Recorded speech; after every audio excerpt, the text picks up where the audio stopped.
Hello বন্ধুরা, good afternoon সবাইকে, শুভ দুপুর। তো আজকে বানাচ্ছি আমি জলপাই ভর্তা। তো এইগুলোকে পুড়ে একটু সামান্য পুড়েছি, পুড়ে আমি চাকচাক করে কেটে নিয়েছি।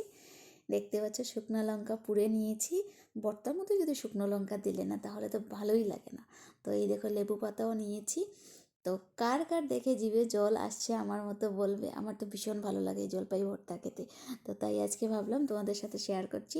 তো এই সিজনে তো জলপাই অ্যাভেলেবেল পাওয়াই যায়, তার জন্য আজকে নিয়ে আসলাম। তো যেটা শুকনো লঙ্কা ছিল এটাকে আমি একটু চটকে নিচ্ছি। আর লেবু পাতা আমাদের ঘরেই গাছেই ছিল, ভীষণ সুন্দর স্মেল, কি বলবো তোমাদেরকে।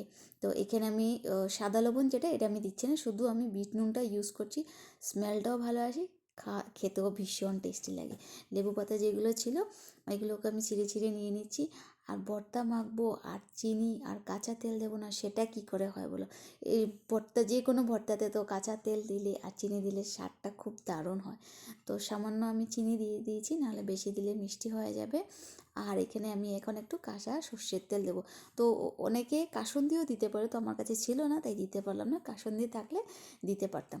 তো এখানে আমি ভালো করে এখন চটকে মেখে নেব। ইস, তোমাদের আমি জানি যারা যারা দেখছো তোমাদের দেখেও জিভে জল আসছে। তো আমার মাখা অলরেডি ডান হয়ে গেছে। আমি এখন কলাপাতা নিয়ে নিয়েছি। কলাপাতার মধ্যে যে কোনো ভর্তা মাখা খেতে একটা আলাদাই আনন্দ, টেস্টও লাগে।